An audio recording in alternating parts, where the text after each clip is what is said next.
Umami, Rizky Nurfadila ingin menyampaikan beberapa asesmen. Yang pertama ada asesmen of for as learning, yang kemudian ada asesmen high order thinking skill atau HOTS. Next, Pak.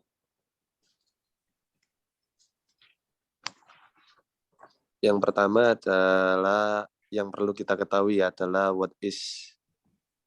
Ya, next, Mbak. What is assessment? Apa itu assessment? Yang pertama, ada beberapa atau kesalahan dari orang Indonesia yang salah persepsi akan assessment. Apa sih sebenarnya assessment itu? Yang pertama, assessment adalah upaya untuk mendapatkan data atau informasi dari proses dan hasil pembelajaran untuk mengetahui seberapa baik kinerja peserta didik. Kemudian kelas atau mata pelajaran atau program studi dibandingkan terhadap tujuan, kriteria, capaian pembelajaran tertentu. Setelah diperoleh hasil asesmen, maka dilanjutkan dengan atau dilakukan proses penilaian. Next, Mbak.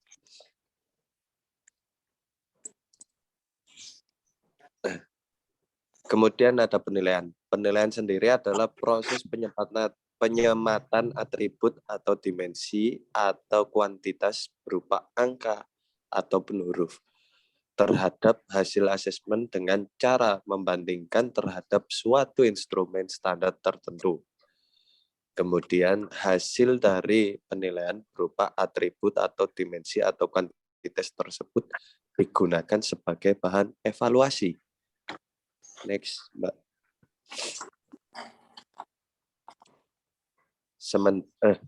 Sementara untuk evaluasi sendiri adalah proses pemberian status atau keputusan atau klasifikasi terhadap suatu hasil asesmen dan penilaian. Next, Mbak. Kemudian ada peran dan tujuan asesmen. Yang pertama adalah peran guru sebagai mentor. Sasarannya adalah memberikan umpan balik atau feedback dan dukungan kepada setiap siswa. Selanjutnya adalah guru sebagai pemandu. Yang menjadi sasaran adalah mengumpulkan informasi diagnostik untuk memimpin kelompok melalui pekerjaan yang ada.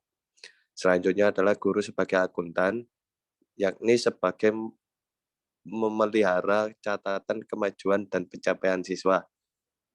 Selanjutnya adalah guru sebagai reporter atau melaporkan kepada orang tua, siswa, dan administrasi sekolah tentang kemajuan dan pencapaian siswa. Yang terakhir ada guru sebagai program pemimpin, yakni melakukan penyesuaian dan revisi terhadap praktek instruksional. Next, Mbak. Ada assessment of learning, yakni penilaian diri pembelajaran membantu guru dalam menggunakan bukti pembelajaran siswa untuk menilai pencapaian terhadap hasil dan standar. Efektivitas penilaian pembelajaran untuk tujuan penilaian atau pemeringkatan tergantung pada validitas, reliabilitas, dan pembobotan yang ditempatkan pada suatu tugas. Efektivitasnya sebagai kesempatan untuk belajar tergantung pada sifat dan kualitas umpan balik atau feedback. Next. Kemudian ada peran guru dalam assessment of learning. Guru memiliki tanggung jawab untuk melaporkan siswa pembelajaran secara akurat dan adil berdasarkan bukti yang diperoleh dari berbagai konteks dan aplikasi. Deskripsi yang jelas tentang pembelajaran yang dimaksud. Serangkaian mekanisme alternatif untuk menilai hasil yang sama. Kemudian pendekatan transparan untuk interpretasi. Yang terakhir adalah strategi untuk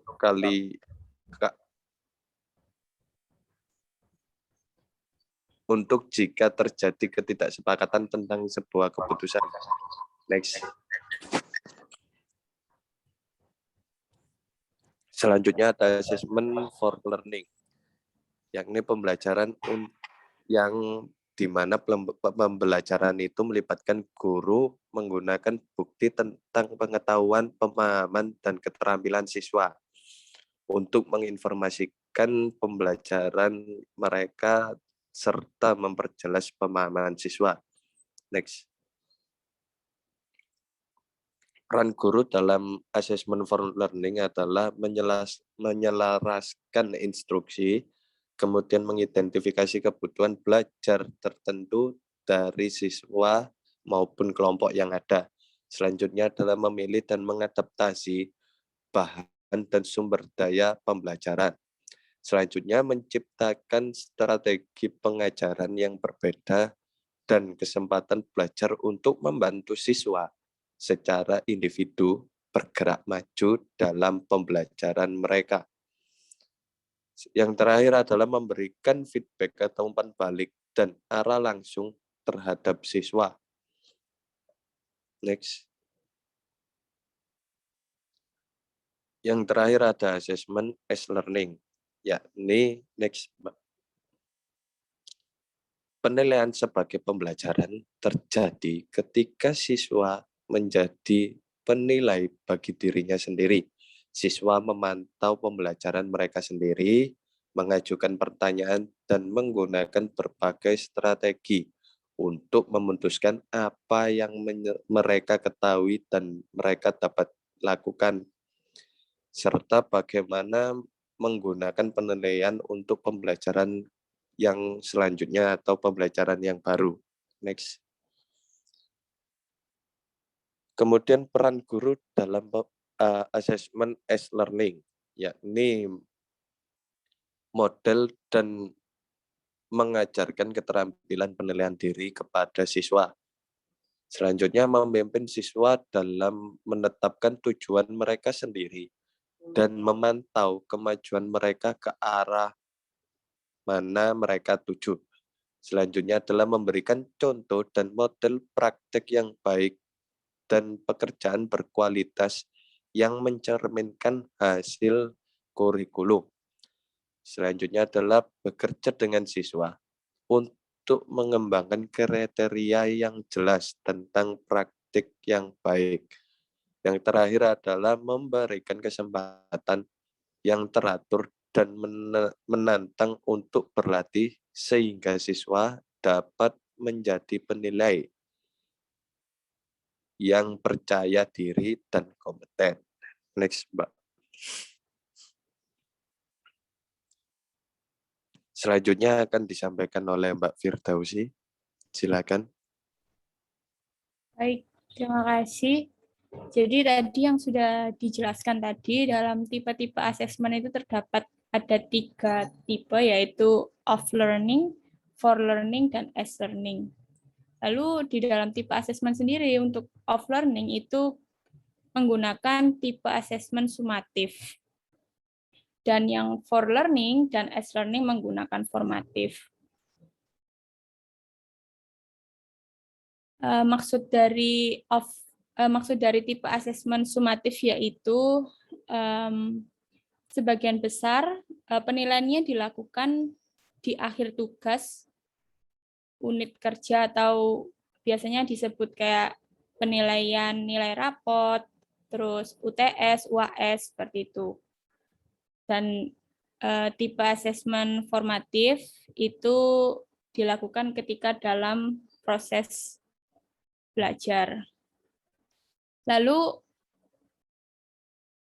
untuk assessment of learning itu dalam apa guru menentukan kemajuan atau menerapkan pengetahuan keterampilan terhadap standar. Untuk for learning, guru dan rekan-rekan atau teman sejawat memeriksa kemajuan dan pembelajaran untuk membantu peserta didik dalam menentukan bagaimana meningkatkan. Untuk as learning, pembelajar bertanggung jawab atas pembelajaran mereka sendiri dan mengajukan pertanyaan tentang pembelajaran mereka dan proses pembelajaran dan mengeksplorasi bagaimana meningkatkannya. Lalu siapa yang berperan di dalam assessment of learning? Yaitu guru. Untuk for learning dan as learning yaitu guru dan rekan-rekan atau teman sejawat atau siswa juga terlibat. Lalu bagaimana proses assessment di dalam of learning itu menggunakan penilaian formal, digunakan untuk mengumpulkan bukti kemajuan siswa dan mungkin digunakan untuk penilaian prestasi pada nilai. Untuk for learning, melibatkan kegiatan penilaian formal dan informal sebagai bagian dari pembelajaran dan untuk menginformasikan perencanaan pembelajaran masa depan. Untuk as learning, pembelajar menggunakan umpan balik formal dan informal dan penilaian diri untuk membantu memahami langkah selanjutnya dalam pembelajaran. Lalu kapan melakukan assessment of learning? Itu dilakukan secara berkala, laporan berkala. Untuk yang for learning itu umpan balik yang berlangsung, dan as learning itu refleksi yang terus-menerus. Lalu berikutnya, of learning itu dilihat dari peringkat dan laporan. Untuk yang for learning itu meningkatkan pembelajaran, dan as learning itu belajar lebih dalam dan belajar bagaimana cara belajar. Titik beratnya atau fokusnya assessment of learning itu penilaian, nilai, dan kompetensi. Untuk for learning itu umpan balik, mendukung atau support, dan kolaborasi. Dan yang as learning yaitu kolaborasi, refleksi, dan evaluasi diri. Lalu tadi kita berbicara tentang penilaian formatif dan sumatif. Ini adalah beberapa perbedaannya. Yang formatif itu dilakukan saat proses pembelajaran unit atau bab atau kompetensi tertentu berlangsung, bertujuan untuk mengetahui perkembangan penguasaan peserta didik terhadap unit atau bab atau kompetensi yang sedang dipelajari. Lalu yang ketiga yaitu hasil digunakan untuk dasar memperbaiki proses pembelajaran unit atau kompetensi yang sedang dipelajari agar peserta didik mencapai penguasaan yang optimal. Lalu yang terakhir yaitu hasil penilaian formatif tidak dipakai dalam menentukan nilai rapot. Lalu penilaian sumatif itu dilakukan pada akhir pembelajaran unit atau bab atau kompetensi tertentu. Yang kedua, bertujuan untuk mengetahui pencapaian belajar peserta didik dari pembelajaran yang sudah berakhir. Yang ketiga, hasil merupakan bukti mengenai apa yang dikuasai oleh peserta didik. Dan yang terakhir yaitu hasil penilaian sumatif digunakan untuk menentukan nilai rapot, nilai kelas atau tinggal kelas, dan lulus atau tidak lulus. Berikut saya lampirkan jurnal penelitian dan evaluasi pendidikan dengan judul Pengembangan Model Assessment as Learning Pembelajaran Akuntansi di SMK.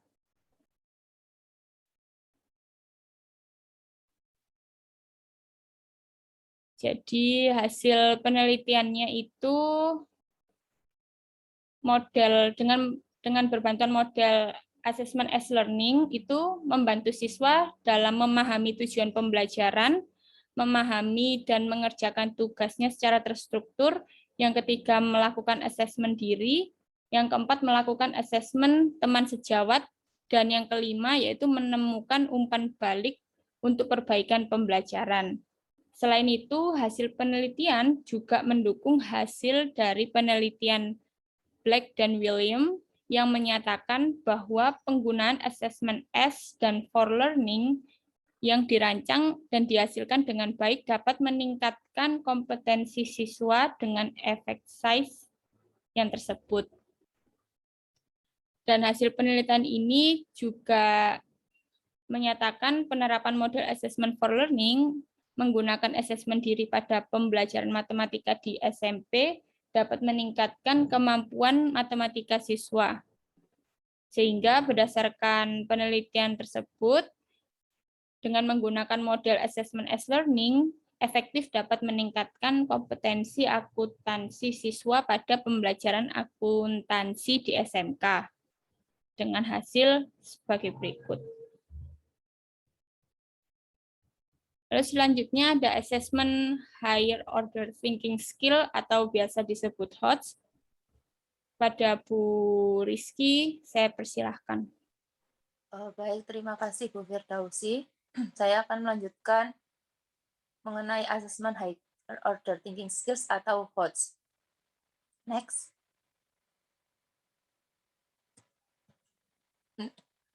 Adapun yang akan kita bahas pada asesmen HOTS yaitu yang pertama konsep, yang kedua karakteristik, yang ketiga level kognitif, yang keempat langkah penyusunan soal HOTS, yang kelima pengembangan soal HOTS, dan yang terakhir analisis artikel. Mengapa asesmen di Indonesia diarahkan ke model asesmen higher order thinking skills atau HOTS akan kita bahas di slide selanjutnya. Nah, mencetak generasi pada abad 21 dengan zaman yang sudah kompleks tidaklah mudah. Banyak kecakapan yang harus dikuasai pada generasi ini secara garis besar dibagi menjadi 3, yaitu kualitas karakter, kompetensi, dan literasi dasar. Untuk yang pertama, kualitas karakter, yaitu bagaimana menghadapi lingkungan yang terus berubah, meliputi iman dan takwa, rasa ingin tahu, inisiatif, gigih, kemampuan beradaptasi, kepemimpinan, kesadaran sosial, dan budaya. Untuk yang kedua, mengenai kompetensi, bagaimana mengatasi tantangan yang kompleks, yaitu dengan cara berpikir kritis atau memecahkan masalah, kreativitas, komunikasi, dan kolaborasi. Dan yang ketiga, literasi dasar, bagaimana menerapkan keterampilan inti untuk kegiatan sehari-hari. Adapun macam-macamnya yaitu ada literasi baca tulis, literasi berhitung, literasi sains, literasi informasi, literasi teknologi dan komunikasi, literasi keuangan, dan literasi budaya dan kewarganegaraan.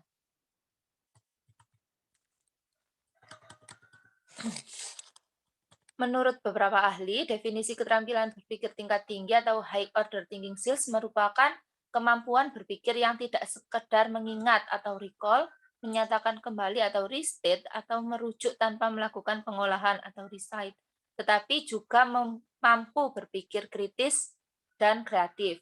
Jadi, high order thinking skills ini terjadi ketika peserta didik terlibat dengan apa yang mereka ketahui sedemikian rupa untuk mengubahnya.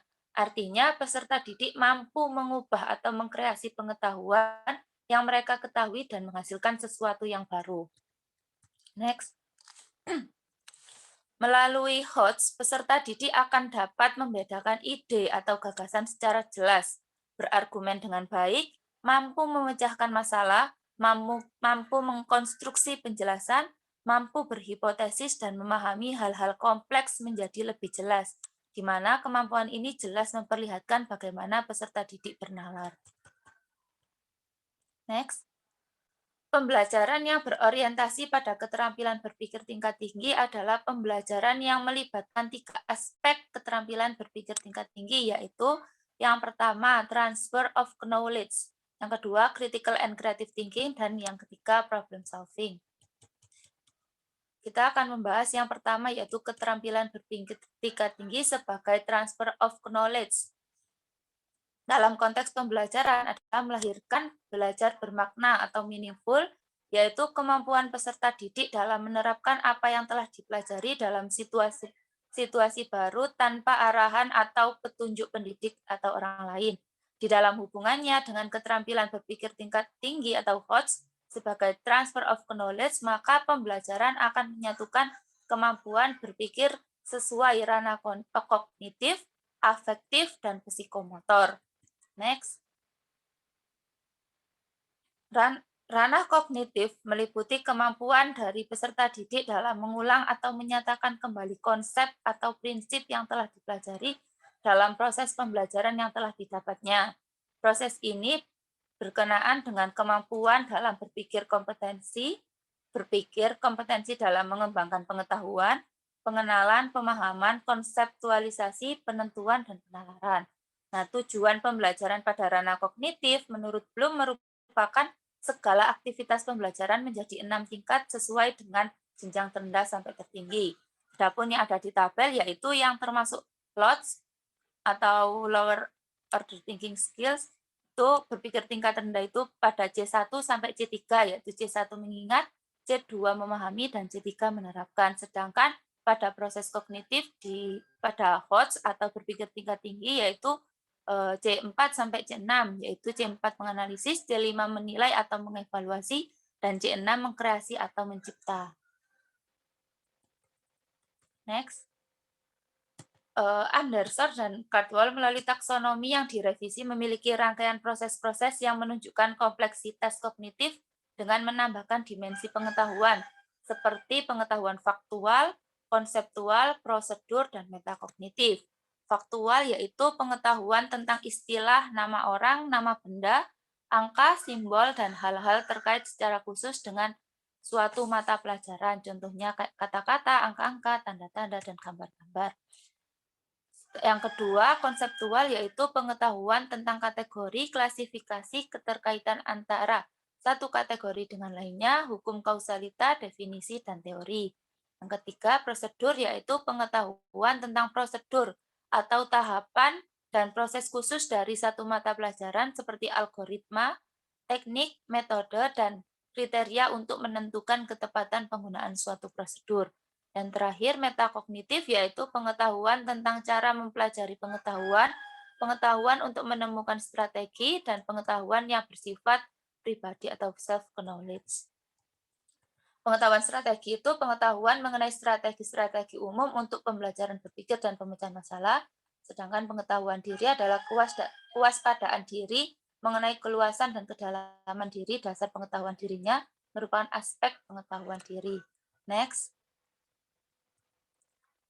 Dalam mengukur kemampuan kognitif peserta didik dalam berpikir, seorang pendidik dapat mengamatinya dengan melakukan kombinasi dimensi pengetahuan yang ada di sebelah kiri itu,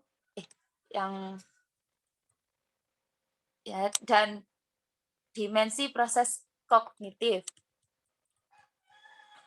Berdasarkan tabel yang disajikan, dapat disimpulkan bahwa kategori HOTS tidak hanya terbatas pada satu dimensi tertentu, melainkan kombinasi antara dimensi proses kognitif mulai C4 hingga C6. Sehingga dalam perumusan indikator pembelajaran di luar irisan tersebut dalam taksonomi Bloom itu tidak dapat dianggap sebagai HOTS. Sebagai contoh, indikator pembelajaran yang memuat proses kognitif mengevaluasi, seperti memeriksa atau mengkritisi, tetapi pada dimensi pengetahuan berada pada level faktual, misalnya penggunaan lambang, simbol, notasi, bukan merupakan indikator dari HOTS. Hal tersebut karena level faktual pada dimensi pengetahuan tidak termasuk bagian dari LOTS, namun termasuk pada bagian dari LOTS. Next. Level kognitif ini ada 3, ya, yang kita kenal adalah L1, L2, dan L3. L1 itu pengetahuan dan pemahaman. Karakteristik soalnya itu mengukur pengetahuan faktual, konsep, dan prosedural. Untuk yang L2 atau aplikasi, karakteristik soalnya yaitu menggunakan pengetahuan faktual, konsep, dan prosedural tertentu pada konsep lain dalam mapel yang sama atau mapel lainnya. Kemudian menggunakan pengetahuan faktual, konsep, dan prosedural tertentu untuk menyelesaikan masalah kontekstual atau situasi lain. Dan yang L3 atau penalaran, karakteristik soalnya yaitu menggunakan penalaran dan logika. Next. Hubungan proses kognitif Bloom dengan level kognitif, yaitu pada C1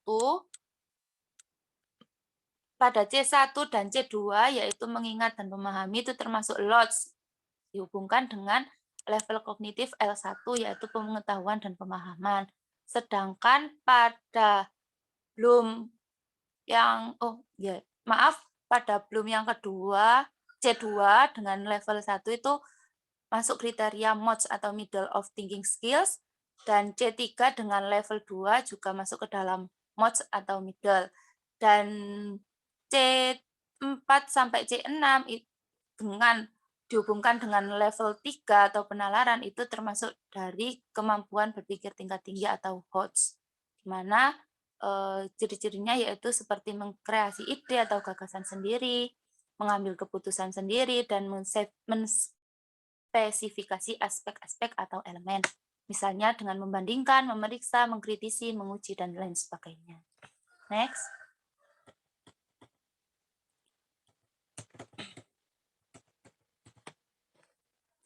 Kemudian ranah afektif. Terdapat ranah afektif yang berhubungan dengan sikap, nilai, perasaan, emosi, serta derajat penerimaan atau penolakan suatu objek dalam kegiatan pembelajaran, dan membagi ranah afektif menjadi 5 kategori, yaitu yang pertama A1 penerimaan, semacam kepekaan dalam menerima rangsangan atau stimulasi dari luar yang datang dari peserta didik. Yang kedua ada A2 menanggapi, yang ketiga penilaian, yang keempat mengelola, dan yang kelima karakterisasi. Next.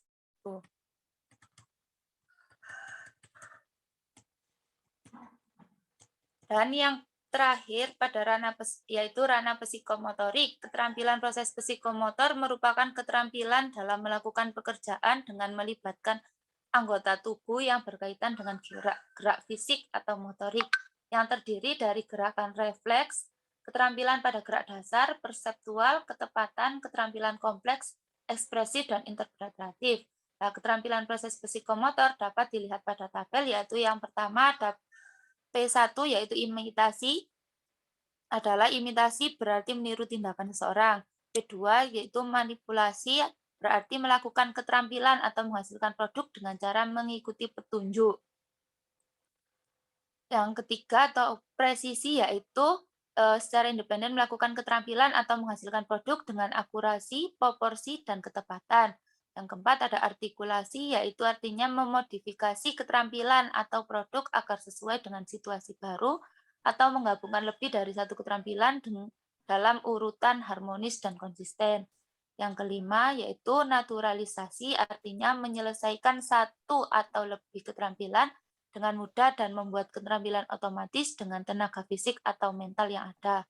Pada kategori ini, sifat aktivitas telah otomatis, sadar penguasaan aktivitas, dan penguasaan keterampilan terkait sudah pada tingkat strategis. Misalnya dapat menentukan langkah yang lebih efisien.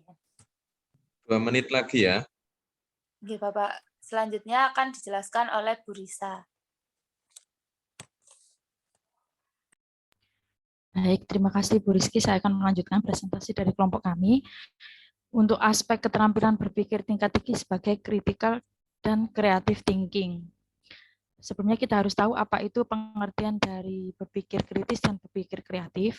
Berpikir kritis merupakan proses di mana segala pengetahuan dan keterampilan dikerahkan dalam memecahkan permasalahan yang muncul, mengambil keputusan, menganalisis semua asumsi yang muncul, dan melakukan investigasi atau penelitian berdasarkan data dan informasi yang telah didapatkan. Sedangkan berpikir kreatif adalah upaya untuk menghubungkan benda-benda atau gagasan-gagasan yang sebelumnya tidak berhubungan. Mengapa keterampilan berpikir kritis dan kreatif ini sangat penting? Karena keterampilan berpikir kritis dan kreatif ini berperan penting dalam mempersiapkan peserta didik agar menjadi pemecah masalah yang baik dan mampu membuat keputusan maupun kesimpulan yang matang dan mampu dipertanggungjawabkan secara akademis. Selanjutnya, adapun elemen dasar atau tahapan keterampilan berpikir kritis menurut Fisher, yaitu ada 6 elemen dasar tahapan. Yang pertama yaitu F, fokus, yang didefinisikan sebagai mengidentifikasi masalah dengan baik. Yang kedua yaitu elemen R atau reason, yaitu memberikan alasan-alasan yang bersifat logis. Yang ketiga yaitu inference, artinya jika ada alasan yang dikembangkan itu tepat, maka alasan tersebut harus cukup sampai pada kesimpulan yang sebenarnya. Elemen yang keempat yaitu S, situation, di mana membandingkan dengan peserta didik bisa membandingkan dengan situasi yang sebenarnya. Elemen yang kelima yaitu clarity atau C, di mana harus ada kejelasan istilah maupun penjelasan yang digunakan pada argumen, sehingga tidak terjadi kesalahan dalam mengambil kesimpulan. Elemen yang terakhir yaitu O, overview, di mana peserta didik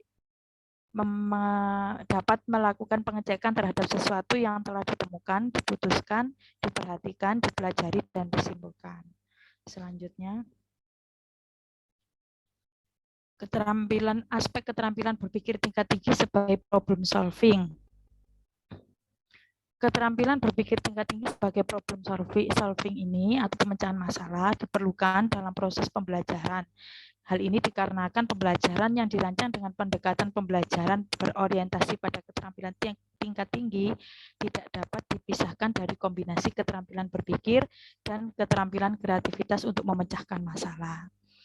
Yang kedua, keterampilan memecahkan masalah sendiri merupakan keterampilan para ahli yang memiliki keinginan kuat untuk dapat memecahkan masalah yang muncul dalam kehidupan sehari-hari. Selanjutnya,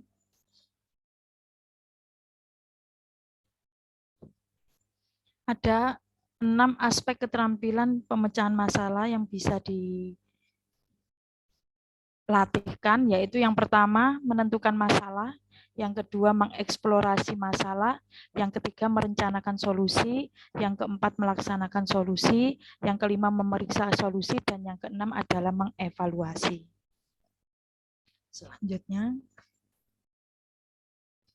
sedangkan menurut Marzano sendiri, membagi habits of mind atau keterampilan berpikir itu ke dalam 3 kategori. Yang pertama yaitu self-regulation, yang kedua critical thinking, dan yang ketiga adalah creative thinking.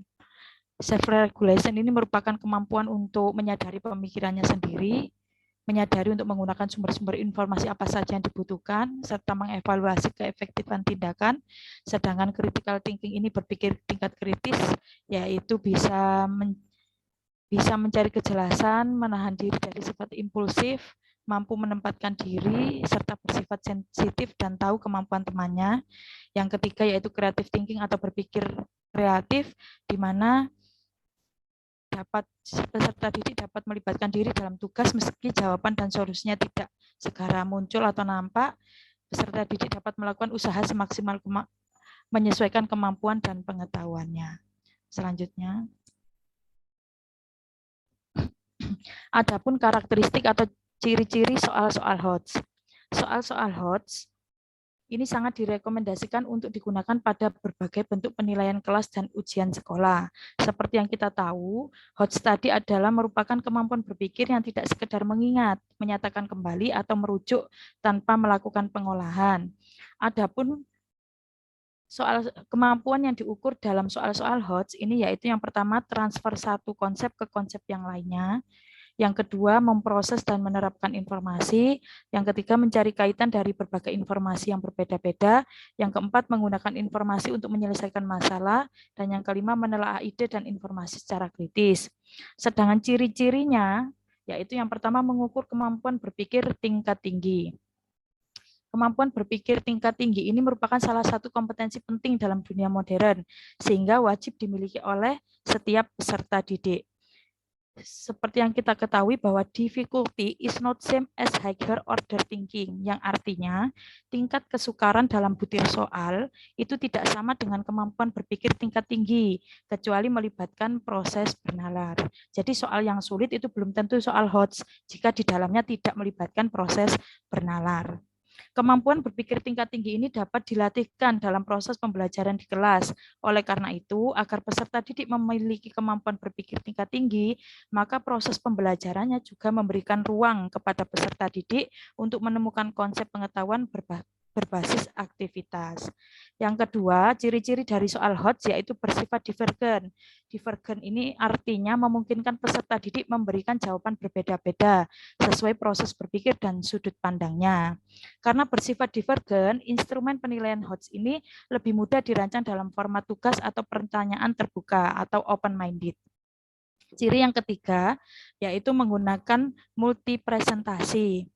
Instrumen penilaian HOTS atau soal-soal HOTS umumnya tidak menyajikan semua informasi secara tersurat, tetapi memaksa peserta didik menggali sendiri informasi yang tersirat di dalam soal. Sebaiknya di dalam soal-soal HOTS itu bisa menggunakan berbagai representasi, misalkan antara lain berbentuk verbal, visual, simbolis, ataupun matematis.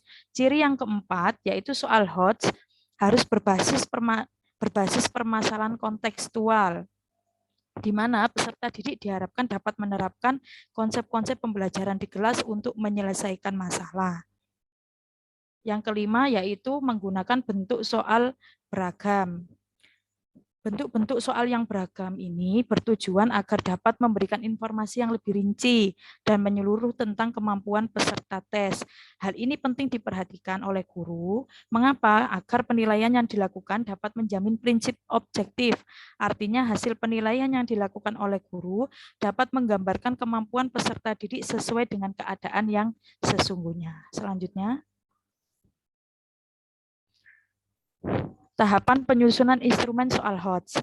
Pada penyusunan soal HOTS, penulis soal atau guru dituntut untuk dapat menentukan perilaku yang hendak diukur dan merumuskan materi yang akan dijadikan sebagai dasar pertanyaan atau stimulus dalam konteks tertentu sesuai dengan perilaku atau tujuan yang diharapkan. Oleh karena itu, dalam penulisan soal HOTS dibutuhkan penguasaan materi ajar, keterampilan dalam menulis soal, dan kreativitas guru dalam memilih stimulus soal sehingga sesuai dengan situasi dan kondisi daerah di sekitar satuan pendidikan. Selanjutnya. Masih berapa slide, Ibu? Waktunya ya, dipercepat penyajiannya. Ini tinggal tahapan sama contohnya saja. Oh ya. Untuk tahapan penyusunan soal HOTS, terdiri dari 5 tahap. Yang pertama yaitu menganalisis KD yang dapat disusun menjadi soal HOTS dan merumuskan IPK. Seperti yang kita ketahui, tidak semua KD bisa disusun menjadi soal-soal HOTS. Jadi guru harus bisa memilih mana KD yang bisa disusun menjadi soal-soal HOTS. KD yang berada pada tingkat kognitif C4, C5, dan C6 dapat disusun menjadi soal-soal HOTS. Langkah yang kedua yaitu menyusun kisi-kisi soal. Setelah menentukan KD mana yang dipilih, kemudian merumuskan IPK atau indeks IPK, kemudian menyusun kisi-kisi soal. Kisi-kisi penulisan soal HOTS bertujuan untuk membantu para guru dalam menulis butir soal HOTS. Secara umum, kisi-kisi itu diperlukan untuk memandu guru dalam memilih KD yang dapat dibuat soal HOTS, menentukan lingkup materi, merumuskan indikator soal, serta menentukan level kognitif soal yang akan digunakan. Setelah menyusun kisi-kisi soal, tahapan berikutnya yaitu memilih stimulus yang menarik dan kontekstual. Pada penyusunan soal-soal HOTS, umumnya menggunakan stimulus. Stimulus ini merupakan dasar untuk membuat pertanyaan yang digunakan dan di dalamnya harus menarik, artinya mampu mendorong peserta didik untuk mencermati soal. Stimulus yang menarik umumnya baru, belum pernah dibaca oleh peserta didik. Dan stimulus itu juga seharusnya kontekstual, artinya sesuai dengan kenyataan dalam kehidupan sehari-hari sehingga mendorong peserta didik untuk membaca. Selanjutnya tahapannya yaitu menulis butir pertanyaan sesuai dengan kisi-kisi soal. Setelah menulis butir pertanyaan sesuai dengan kisi-kisi soal, langkah selanjutnya yaitu membuat pedoman penskoran atau kunci jawaban. Selanjutnya. Berikut adalah contoh pengembangan soal HOTS. Kita lihat di sini ada tabel kisi-kisi soal. Di situ terlihat mengambil KD 3.5. Untuk materinya sistem pencernaan pada manusia, indikator soalnya disajikan gambar organisasi pencernaan manusia, peserta didik dapat menganalisis proses dan hasil pencernaan secara mekanik pada manusia. Dari KD ini bisa kita lihat di situ ada KKO, yaitu menganalisis, berarti di sini bisa kita ambil menjadi atau dibuat menjadi soal-soal HOTS. Di sini kita menggunakan level kognitifnya L3 atau penalaran dan bentuk soalnya pilihan ganda. Ini bisa dilihat di sini ada gambar organ pencernaan manusia. Dari gambar ini peserta didik diharapkan nanti mampu tidak hanya memahami atau mengetahui jenis-jenis organ dan fungsi organ, tapi peserta didik mampu menalar organ-organ mana saja yang bisa merubah partikel makanan yang semula berukuran besar menjadi partikel yang lebih kecil. Selanjutnya. Cukup ya, sudah lebih 10 menit ini. Sudah ditambah 10 menit. Ya. Oke, ditutup dulu slide-nya. Ya. tampaknya perlu ya kan PPT-nya sudah dibagi sehingga tidak perlu semua dibacakan gitu.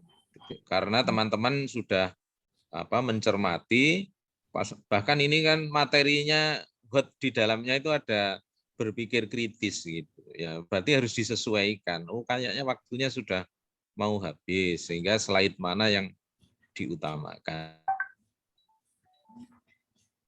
Baik, Prof. Terima kasih. 10 menit saja gitu, untuk presentasi. Silakan sekarang ini kelompok 3 ya kalau nggak salah. Berarti kelompok 1, 2, dan 4 silakan menyampaikan pertanyaan. Satu kelompok 1 pertanyaan saja yang dianggap esensial. Silakan. Kelompok 1, 2, 4.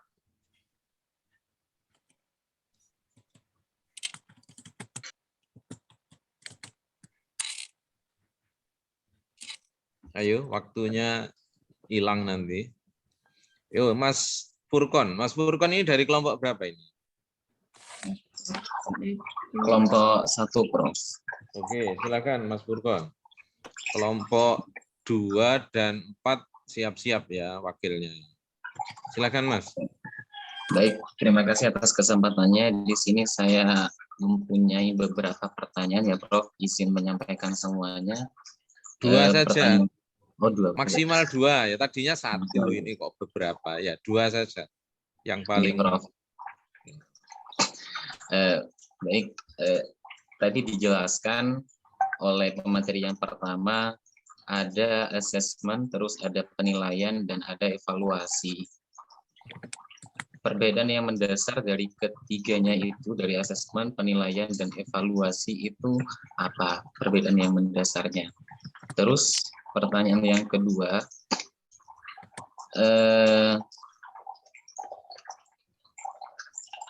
pada HOTS yang dijelaskan tadi, itu kan ada aspek kognitif, terus ada afektif, dan psikomotorik. Bedanya dari ketiga aspek tersebut pada asesmen autentik itu apa? Perbedaan dari ketiga aspek itu, kognitif, afektif, dan psikomotorik pada asesmen autentik. Oke, 2 saja. Penyaji silahkan sambil menyiapkan jawaban. Kita beri kesempatan penanya yang kedua, kelompok 2 dan 4. Saya Prof mau bertanya dari kelompok 2. Oke, Mbak Aprilia, kelompok 2, silakan. Tadi kan penyaji sudah memaparkan bahwa terdapat 3 tipe dalam penilaian, yaitu assessment as learning, for learning, sama of learning. Menurut dari penyaji, dari ketiga tipe tersebut, apakah dalam proses pembelajaran itu guru wajib atau harus melaksanakan ketiga tipe untuk proses penilaian? Jika kalau tidak harus ketiganya dilakukan, menurut penyaji, mana yang lebih efektif dilaksanakan untuk proses penilaian di kelas? Oke, terima kasih Mbak Aprilia. Kelompok 4, siap pertanyaannya? Baik, Bapak. Oke, Mas Safri. Oke, silakan. Kelompok 4 ya? Oke. Oke. Dari presentasi tadi ada yang Bu Rizky kalau nggak salah sempat menampilkan bahwa soal HOT itu bersifat multi presentasi. Nah, dari itu bagaimana cara menentukan indikatornya kalau soalnya saja bersifat multi presentasi? Mungkin itu saja. Oke, terima kasih. Oke, silahkan dijawab. Penyaji. Baik, Pak. Minta tolong kepada Bu Firdausi share screen yang awal.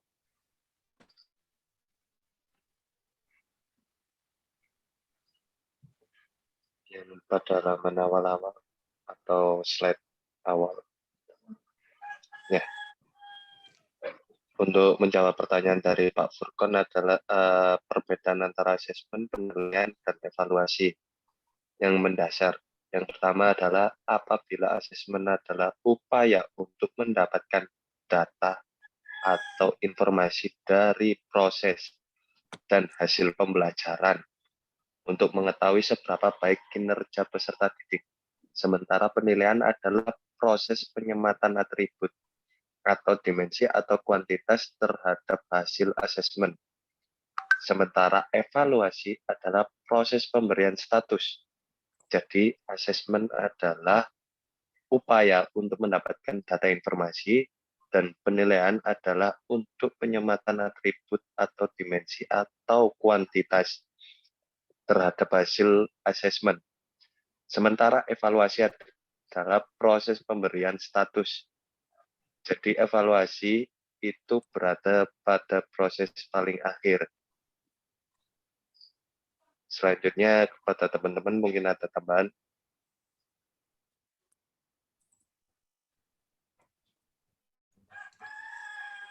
Saya mau menambahkan untuk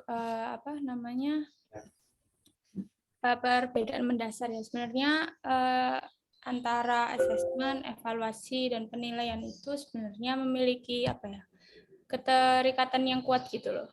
Kalau saya boleh share ini bahkan ya, bentar. Ini apakah sudah kelihatan? Belum. Mungkin langsung aja Mbak Firdausi, ditambahkan penjelasan aja dari slide-nya saja ya. Oh gitu. Nah ini.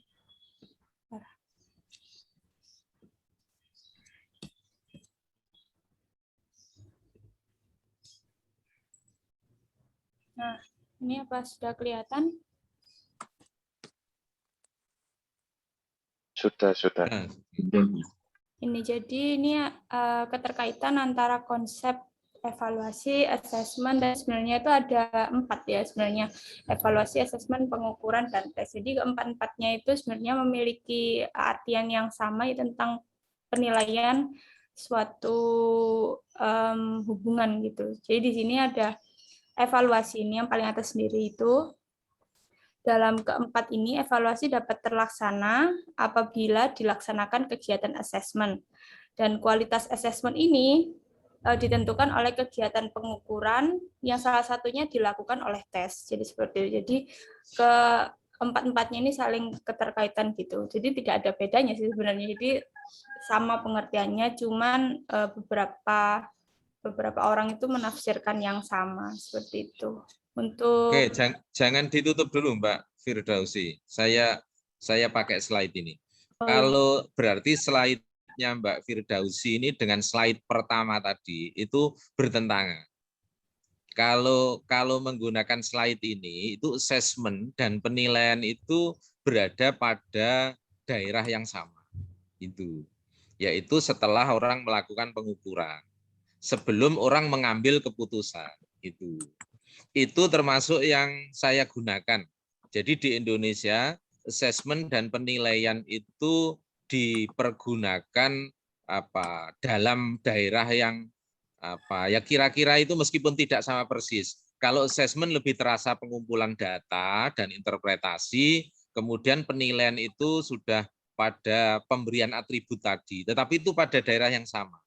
Dan kalau penjelasan Mas Isur ya tadi yang pertama, Muhammad Isur, kalau tadi kan assessment betul-betul dibedakan dengan penilaian. Tetapi ketika menjelaskan assessment for learning, assessment as learning, assessment of learning juga menggunakan penilaian malah. Coba dicek definisinya. Assessment of learning itu adalah penilaian begitu. Memang istilah kalau di bahasa Inggris dengan di bahasa Indonesia tidak sama persis. Tetapi yang secara hierarki berbeda itu adalah measurement, assessment, dan evaluation.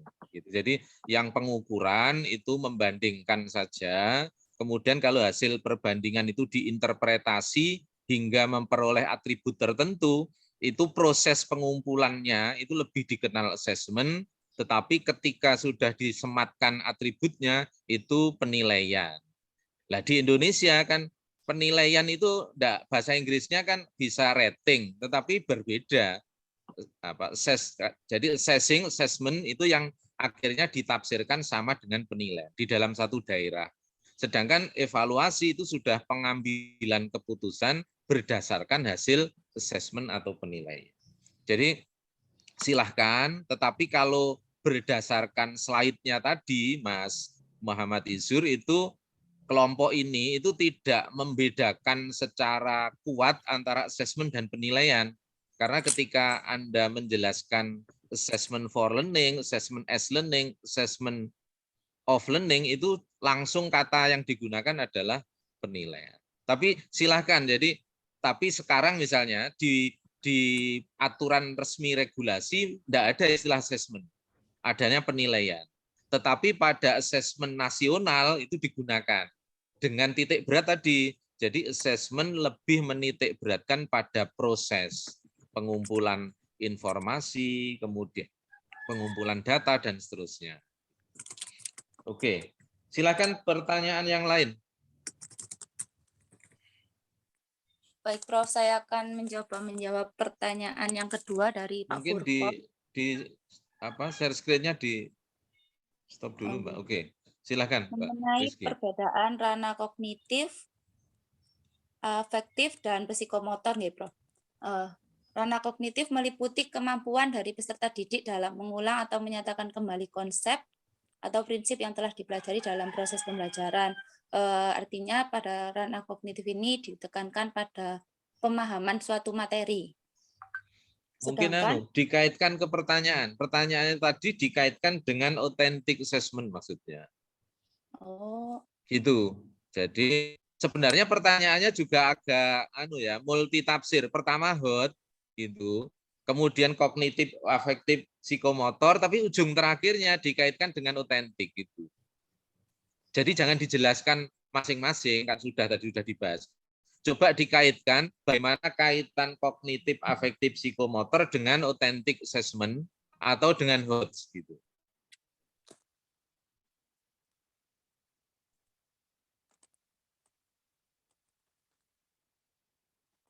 Yang lain mungkin karena malah baru terpikir akhirnya ya. Karena pertanyaannya Mas Furkon begitu, tidak menanyakan definisi kognitif apa, afektif itu kan sudah dibahas. Tapi dikaitkan dengan authentic assessment atau dikaitkan dengan HOT. Misalnya gini loh, apakah authentic assessment itu ada di tiga-tiganya? Apakah HOT itu ada di tiga-tiganya? Misalnya begitu, kaitannya begitu. Silakan pertanyaan Mbak Aprilia atau Mas Safri. Saya mau. Oh ya, Bu Risa. Silakan, Bu Saya Risa. izin mencoba menjawab pertanyaan dari Pak Furkon yang kedua tadi. Ya. Kaitannya penilaian autentik dengan ketiga asesmen tadi, of, for, dan as. Seperti yang kita ketahui bahwa penilaian autentik adalah proses pengumpulan informasi oleh guru tentang perkembangan dan pencapaian. Bu Risa, kok lari ke situ? Nggak cocok dengan pertanyaannya. Kalau autentik bukan dikaitkan dengan assessment as, for, dan of. Assessment as, for, dan of itu pertanyaannya Bu Aprilia. Itu apakah harus diterapkan semua? Kalau tidak, mana yang lebih utama gitu? Prof. Mana saya yang ulangi, mau dijawab? berarti saya Bu April. Oke, ya. Saya mau menjawab pertanyaan dari Bu April dari ketiga asesmen tadi, mana yang harus dilaksanakan oleh guru, apakah tiga-tiganya atau boleh dipilih salah satu, wajib apa tidak, seperti itu tadi Prof. Kalau menurut Terus yang kedua, mana yang jika diterapkan mana yang paling efektif? Ya. Kalau menurut saya, dalam sebuah pembelajaran itu wajib ketiga-tiganya dilakukan. Jadi baik for learning, as learning maupun of learning. Namun ketika dalam pembelajaran, proses pembelajaran, itu yang dilakukan hanya dua, yaitu as learning dan for learning. Ketika proses pembelajaran di kelas. Sedangkan of learning itu di akhir-akhir pembelajaran, seperti UTS, atau PAT, UAS, seperti itu. Jadi yang diterapkan ketika guru melaksanakan pembelajaran di kelas yaitu for learning untuk mengetahui tentang perkembangan pengetahuan siswa, kemudian as learning yaitu di mana siswa sendiri bisa melakukan evaluasi terhadap dirinya seperti penilaian antar teman atau penilaian diri sendiri. Itu yang dilakukan ketika guru mengajar di dalam kelas. Tapi apakah tiga-tiganya dilakukan? Ketiga-tiganya harus wajib dilakukan dalam sebuah proses pembelajaran. Karena untuk yang assessment of learning sendiri itu nanti juga sebagai evaluasi dari guru apakah peserta didiknya sudah sesuai dengan yang diharapkan atau belum. Itu yang untuk pertanyaannya Bu April. Untuk pertanyaannya Pak Syafri, jadi bagaimana tadi salah satu ciri dari soal HOTS yaitu menggunakan multi presentasi. Itu bagaimana nanti penerapannya di dalam pembelajaran. Seperti itu tadi yang ditanyakan oleh Pak Syafri. Yang kita ketahui bahwa multi presentasi berarti Bu nanti Risa, ya, kayaknya pertanyaan Pak Sabri bukan bagaimana menerapkan di pembelajaran. Kalau saya nggak salah nyatet loh ya. Tapi bagaimana mengukur kalau soalnya saja multi presentasi. Saya menduga tafsirannya Pak Safri multi presentasi itu multi persepsi gitu kayaknya. Terus bagaimana ngukurnya kalau soalnya saja multi persepsi gitu. Itu Pak Safri mungkin kalau tafsiran saya membayangkan background pertanyaannya Pak Safri. Enggak. Yang seperti yang Bapak sampaikan bahwa bagaimana cara menentukan indikator kalau soalnya multi presentasi. Multi persepsi. Mungkin saya yang salah, Bapak.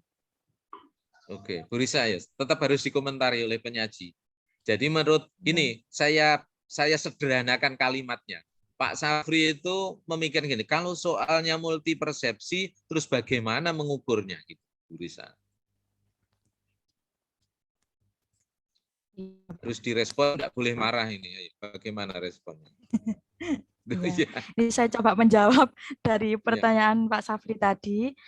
Bagaimana cara mengukur kalau soalnya itu multi persepsi? Nah, kalau soalnya kan bersifat open minded ya Pak ya. Jadi nanti jawaban dari peserta didik itu pasti berbeda-beda.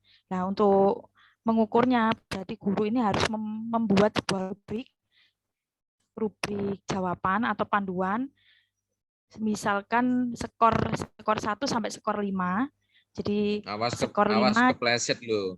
Ini penyaji bisa kepleset oleh penanya loh. Yang perlu apakah sebenarnya itu multi representasi. Itu artinya sama dengan multi persepsi. Menurut penyaji. Kalau multi presentasi berarti kan menyajikan dalam berbagai bentuk ya, Prof. Berbagai presentasi ya, representasinya macam-macam. Apakah sama dengan multi persepsi sehingga Pak Sabri membayangkan kan bingung yang jawab kalau soalnya itu bisa dipersepsi dengan berbeda-beda. Bukan divergen loh ya, multi persepsi dengan divergen juga berbeda. Kalau divergen kan tadi dengan satu tugas atau satu pertanyaan yang sama tapi bisa menghadirkan respon atau jawaban tidak hanya satu gitu. Oke, jadi pertanyaannya saya sempitkan biar jawab pertanyaan Pak Safri. Apakah multi persepsi sama dengan multi representasi?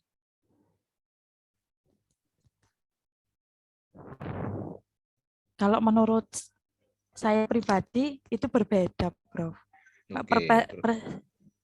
Persepsi berarti kan sudut pandang atau pemikiran dari peserta didik itu dalam memahami soal. Namun jika multi presentasi berarti nanti proses presentasi atau penyajian dari jawaban itu dalam berbagai cara yang berbeda-beda.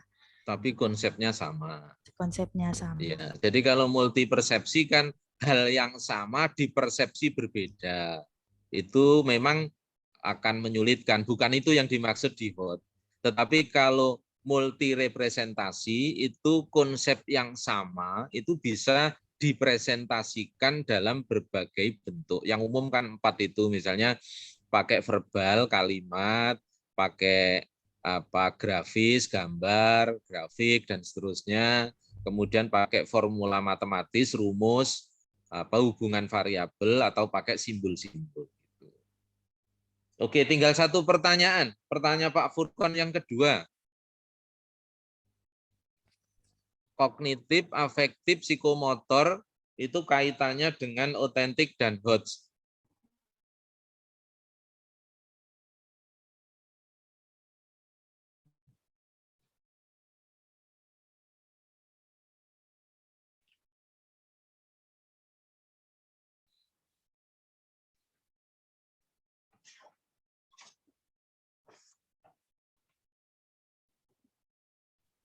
Kalau gitu saya mohon waktu dulu nggih. Bu Titin mohon maaf saya tak menyela menguatkan beberapa hal karena saya akan mohon izin nanti Bu Titin yang menguatkan di belakang.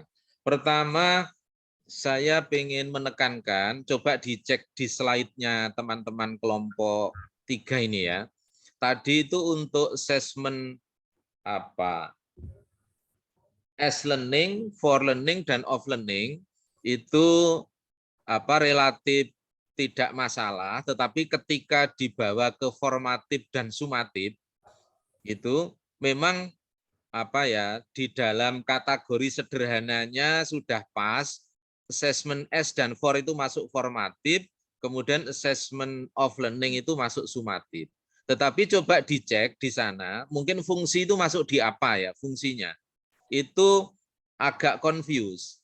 Jadi kalau sumatif itu kata kuncinya adalah mengukur pencapaian.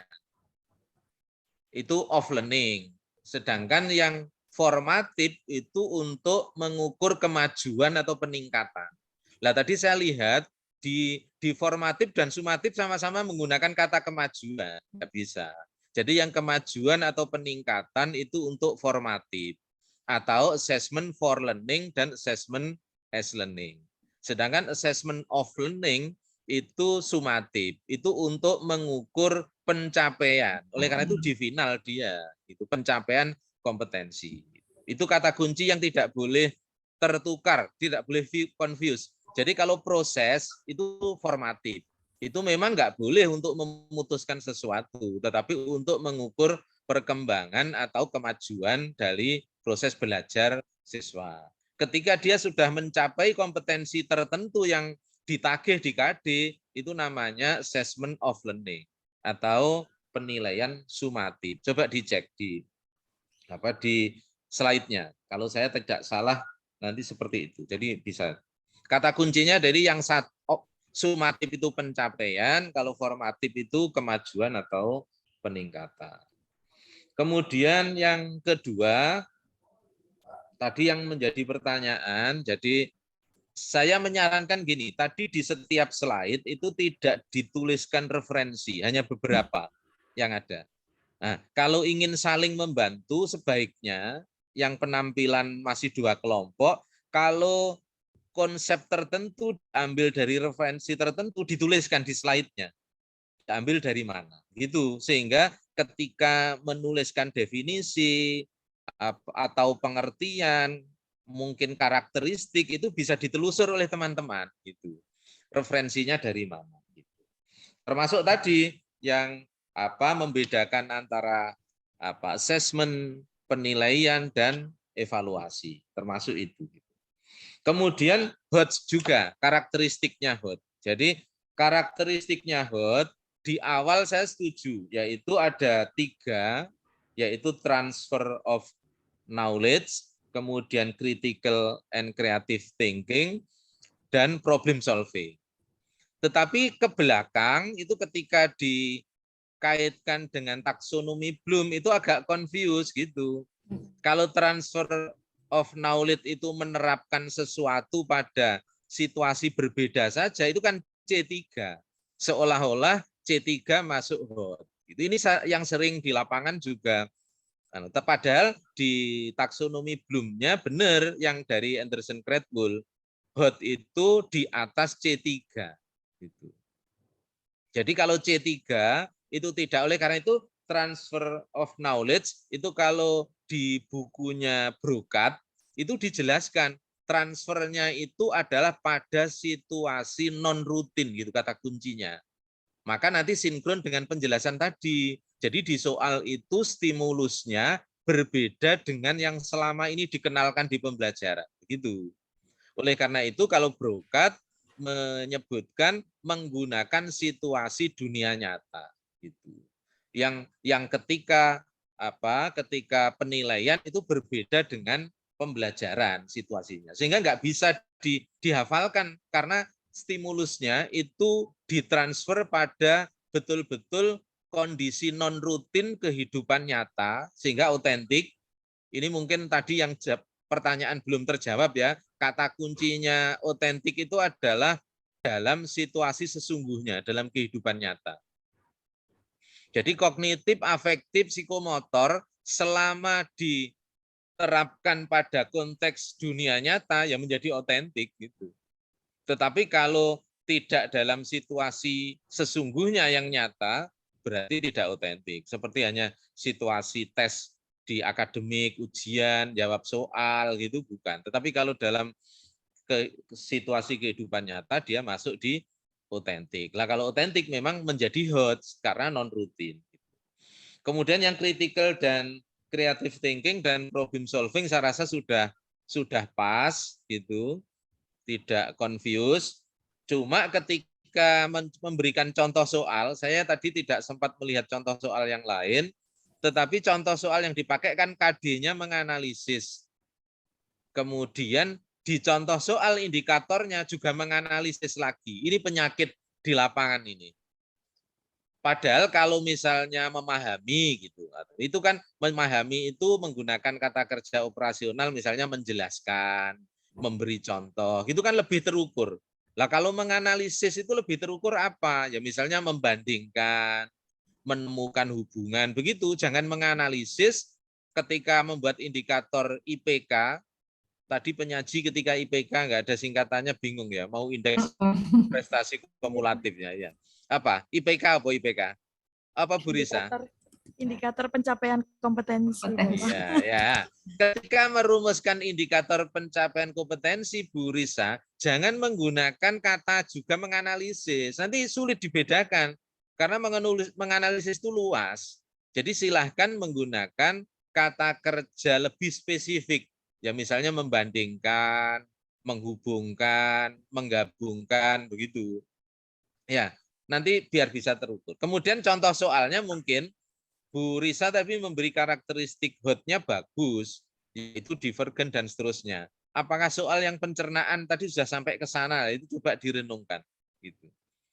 Mungkin akan lebih menarik memang soalnya itu yang sesuai dengan karakteristik yang diberikan. Nah, kemudian tadi renungan ini, tadi di jurnal yang disitir oleh Mbak Firdausi kalau nggak salah, itu kesimpulan yang akuntansi tadi itu bahwa assessment as learning dan assessment for learning itu dapat meningkatkan kompetensi akuntansi. Kesimpulan itu pas atau enggak menurut penyaji?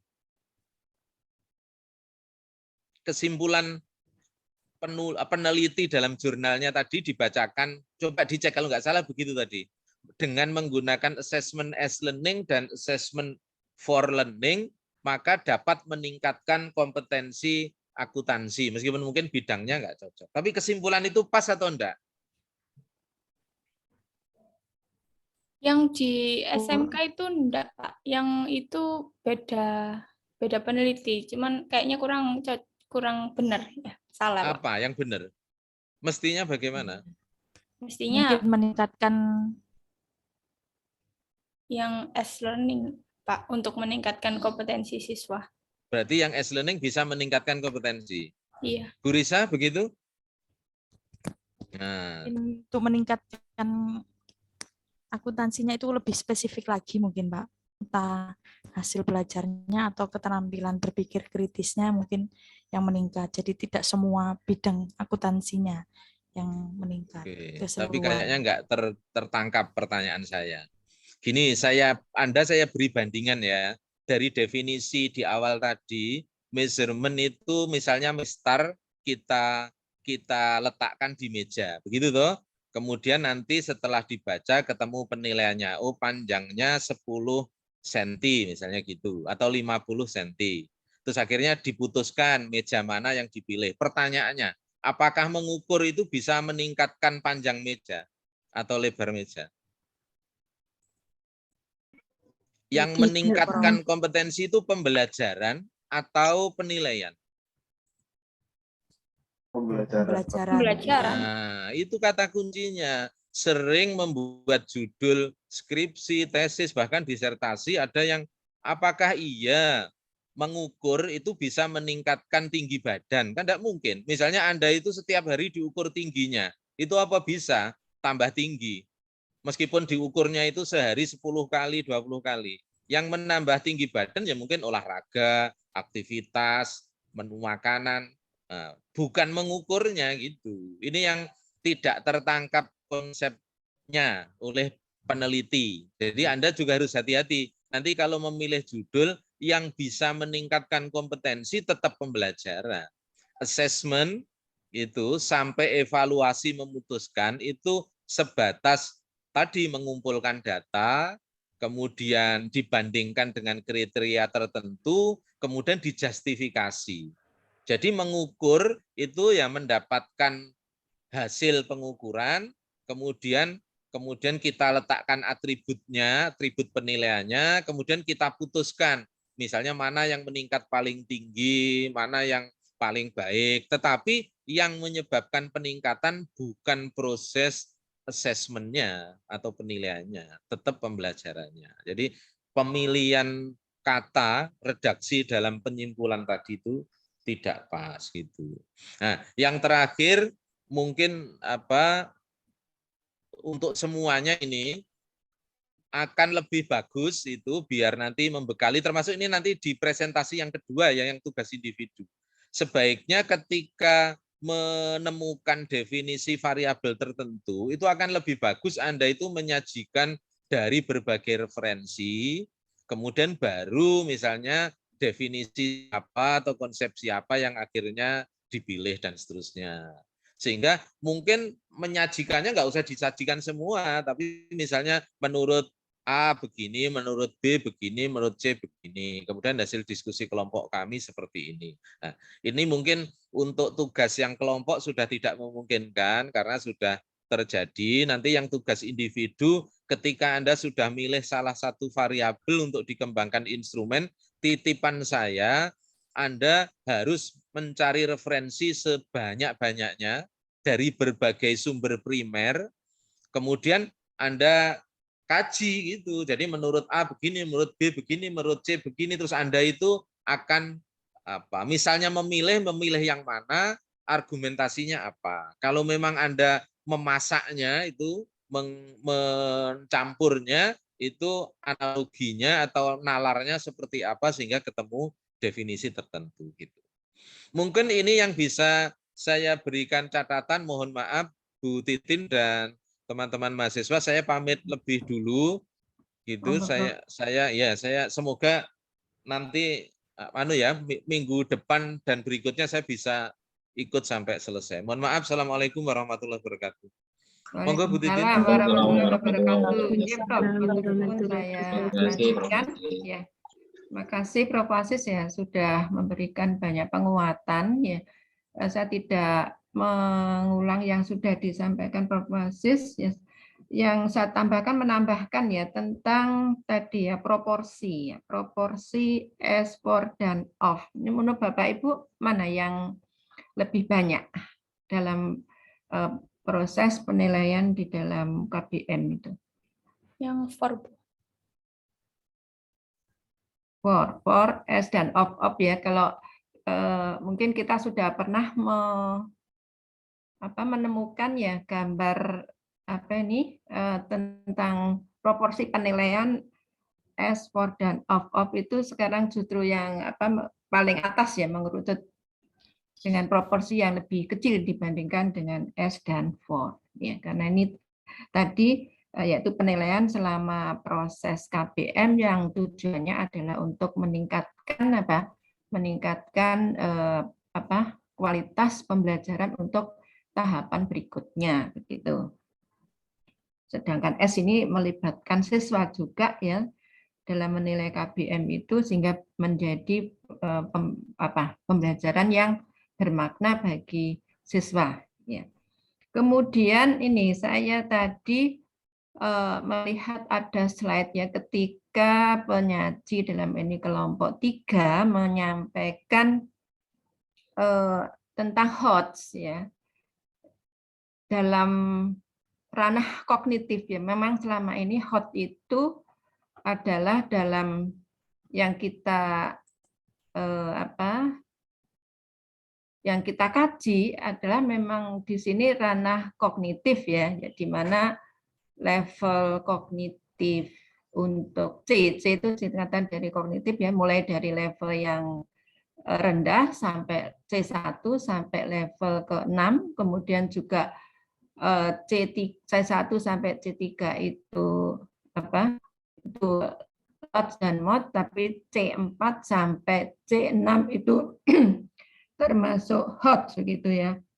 Kemudian berikutnya muncul slide ranah afektif. Yang tadi betul mungkin menjadi pertanyaan ya dari peserta kelompok yang lain, ranah afektif dan psikomotor ini apa kaitannya dengan ini? Ada pertanyaan di sini tadi, mana yang kognitif, apakah di sini juga HOT? Ada pertanyaan begitu tadi ya, atau mungkin kalau tidak ya muncul dari saya. Jadi ranah afektif dan psikomotor ini kan ranah yang berbeda, walaupun juga A1 sampai A5 itu juga kita perhatikan itu merupakan taksonominya ya. Jadi untuk afektif itu mulai A1 itu menerima ya, yang penjelasannya juga sudah disampaikan, sampai A5.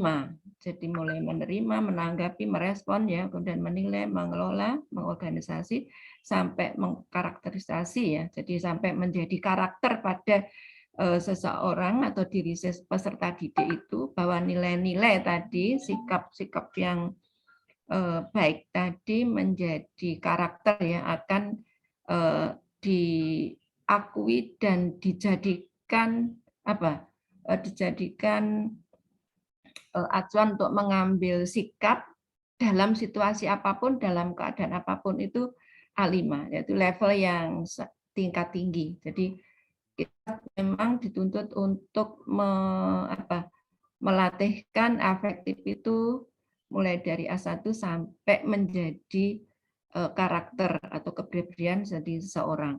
Tapi ini apakah ada hubungannya dengan HOTS yang dimaksud? Saya kira ini suatu ranah yang berbeda. Begitu ya. Untuk apakah pendapat saya ini setuju dari penyaji?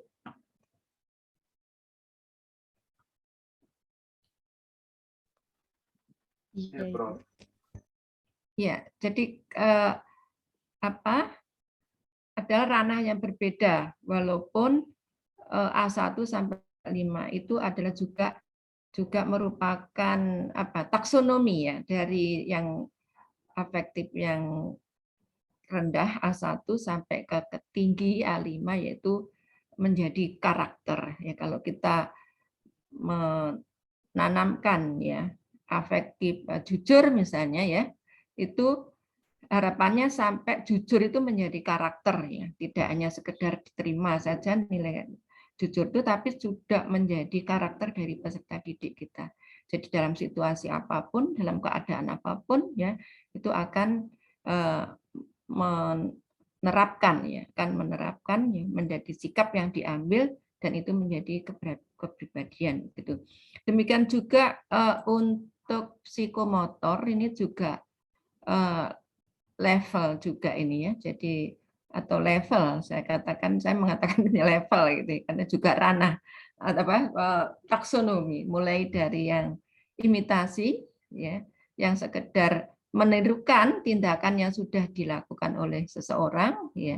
Imitasi berarti meniru tindakan, sampai naturalisasi ya. Jadi siswa bisa di sini menyelesaikan suatu keterampilan dengan mudah secara otomatis ya, secara otomatis. Jadi memiliki keterampilan pada level P5. Jadi itu saya kira sesuatu pembahasan yang berbeda. Kita tidak mengatakan bahwa P5 itu HOTS, P4 itu HOTS, kan tidak ya. Jadi HOTS itu menurut saya pada pembahasan pada level pada ranah kognitif gitu. Maka setuju yang sebagai penyaji? Apakah pendapat saya? Ya, jadi kan tadi muncul dari HOTS, kemudian muncul slide level afektif dan level apa? Kognitif. Level apa? Psikomotor begitu ya, Bu ya? Psikomotor. Ya. Psikomotor. Jadi saya kira itu apa? Bukan bagian dari pembahasan HOTS yang dibahas di forum ini mungkin begitu ya Bu ya? Iya Bu Risa. Iya Ibu. Jadi memang untuk HOTS sendiri kan berpikir ya Bu ya. Jadi mungkin lebih ke ranah kognitif. Kognitif ya. Jadi HOTS yang tadi ciri-ciri dari soal HOTS ya, menilai HOTS itu lebih ke kognitif ya, ke kognitif. Misalnya keterampilan juga keterampilan kognitifnya, keterampilan berpikir kan gitu ya. Jadi HOTS itu high order thinking skill begitu. Ya. Kemudian saya kira untuk definisi asesmen, penilaian dan evaluasi itu kalau saya selama ini menganut pahamnya Prof. Hasis tadi bahwa asesmen dan penilaian itu berada dalam suatu ruang ya yang itu merupakan pendeskripsian atau penafsiran dari bukti-bukti yang itu sebagai hasil pengukuran begitu. Saya kira itu yang saya tekankan pada penampilan ini. Jadi untuk berikutnya ya mungkin bagaimana menyajikan nanti dalam waktu yang tadi sudah kita sepakati itu terkomunikasi apa yang menjadi poin-poin di dalam makalah yang Bapak Ibu buat. Ini tinggal satu lagi ya yang belum, yaitu kelompok 4 nih Bu ya. Minggu depan ya. Kelompok 2 Ibu. Kelompok 2. Saya nggak hafal. Kelompok 2. Jadi saya kira itu dari saya, tambahan dari saya. Tadi karena Prof. Hasis sudah mengamanai pada saya untuk menutup, kalau tidak ada pertanyaan, apakah masih ada yang ingin disampaikan dari Bapak Ibu? Boleh izin, Bu? Iya, silakan. Nggih, mohon maaf ini ada muncul pertanyaan karena mungkin nanti bisa berkaitan dengan tesis ataupun penelitian. Tadi panjenengan menjelaskan bahwa HOTS itu berkaitan ranahnya dengan kognitif. Nah, misal kita melakukan sebuah penelitian, itu yang kita nilai kognitifnya saja. Untuk psikomotor dan afektifnya pripun nggih Bu? Kalau misalnya yang keterampilan yang mau kita ambil itu adalah HOTS. Gini, kalau di dalam suatu pembelajaran ketiganya itu kan memang merupakan tujuan yang terintegrasi ya Bu ya. Kalau ini menurut saya ya.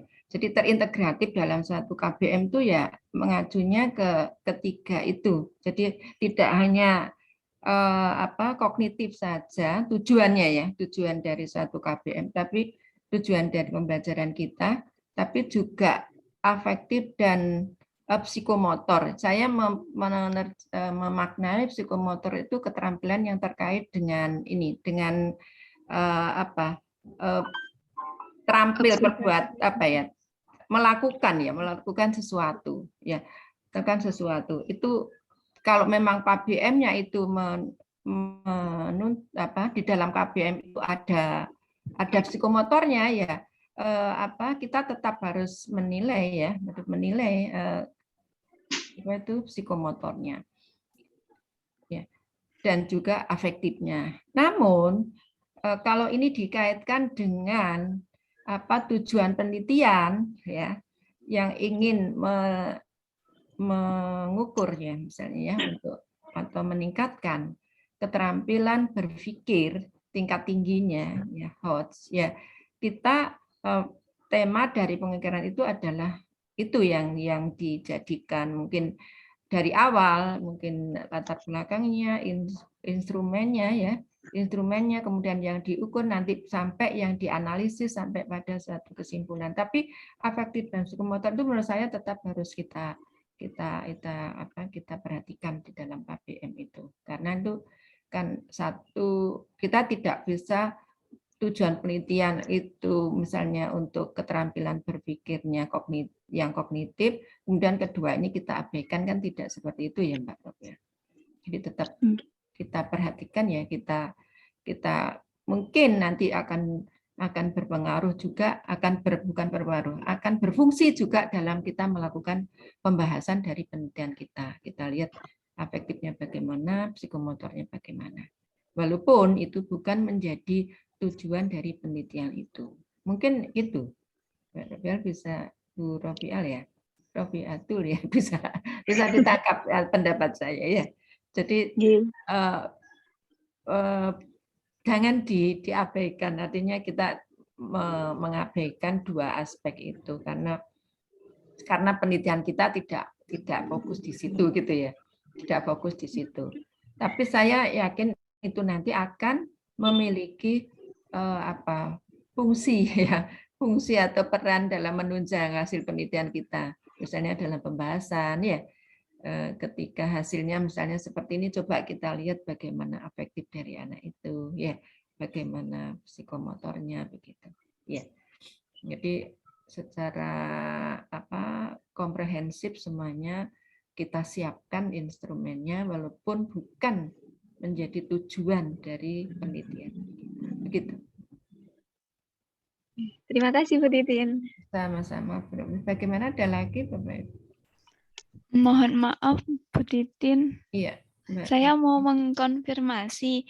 Nah, terkait dengan pertanyaan tadi kan maksudnya itu seperti ini Bu Titin.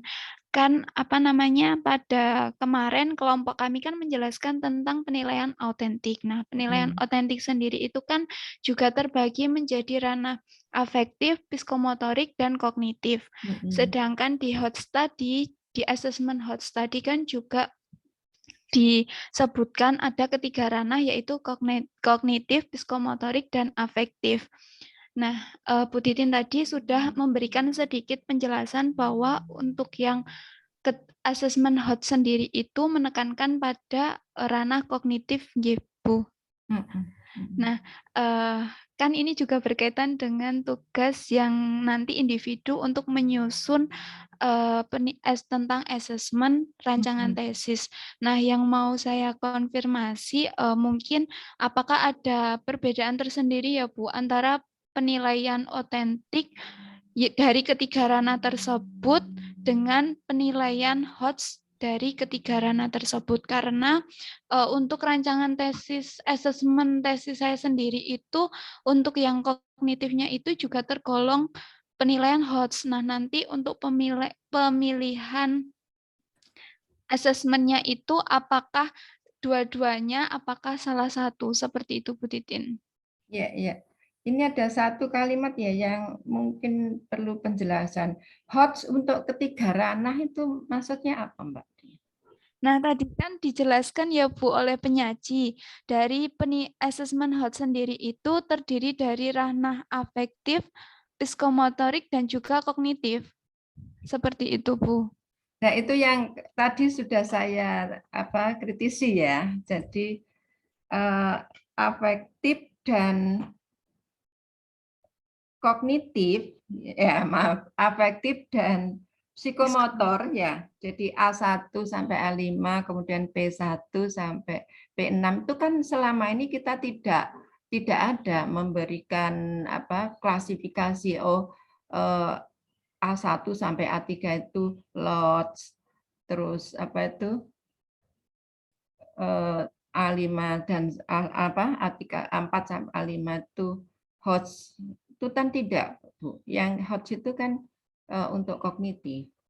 Nah, jadi dari singkatannya kan higher order thinking skill ya. Jadi thinking terkait dengan thinking itu kan itu kognitif. Jadi meskipun itu adalah menggunakan label kata-kata keterampilan, tapi itu keterampilan berpikir kan gitu ya, keterampilan berpikir. Ya. Memang keterampilan berpikir tingkat tinggi, keterampilan pemecahan masalah, ya mungkin kemampuan pemecahan masalah, keterampilan berpikir kritis kan gitu ya Mbak ya. Jadi menurut saya HOTS yang dipilih atau yang kan keterampilan dari banyak keterampilan yang tadi ada pemecahan masalah, keterampilan berpikir kritis, keterampilan kemampuan kreativitas yang itu dimasukkan dalam HOTS, yaitu fokusnya ke situ. Jadi kemampuan berpikir, kemampuan kreativitasnya ya, kemudian berpikir kritisnya, itu kan kognitifnya Mbak Dian yang diukur. Iya, Bu.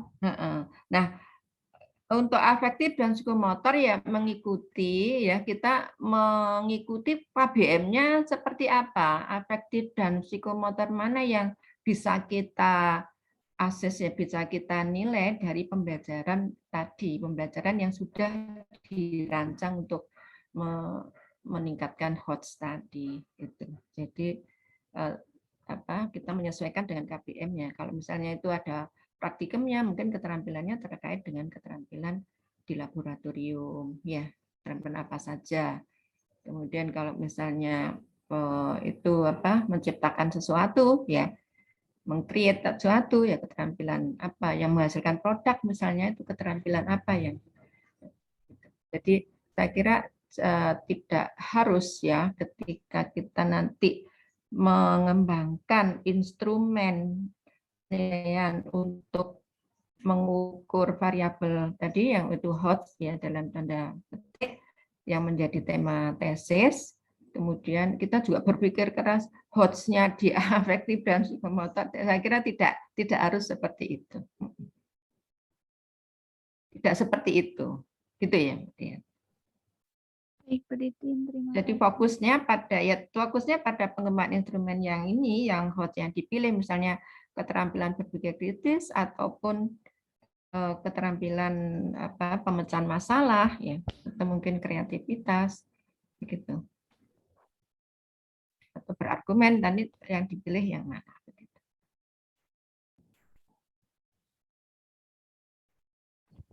Jadi HOTS-nya lebih menekankan atau fokus pada kognitifnya, Mbak, thinking skill-nya. Bukan skill motor yang itu melakukan sesuatu ya, tapi thinking-nya, ya, berpikirnya, bernalarnya ya. Kalau di ini kan ada C4 ke atas itu reasoning ya, penalaran, C3 application, C1 C2 tadi yang sudah disampaikan di slide tadi. Mungkin sudah jelas ya, Mbak Devya? Iya, Bu. Terima kasih. Ya, sudah tidak ada lagi, Bapak Ibu? Ya, kalau tidak ada, sudah cukup, bisa saya tutup. Ya. Terima kasih atas perhatiannya, juga presentasinya kelompok 3. Masih ada satu lagi, kita tuntaskan minggu depan, hari Senin, dalam waktu yang sama untuk bulan Ramadan jam 7.30 sampai 8.50. Semoga selalu sehat. Wassalamualaikum warahmatullahi wabarakatuh. Waalaikumsalam.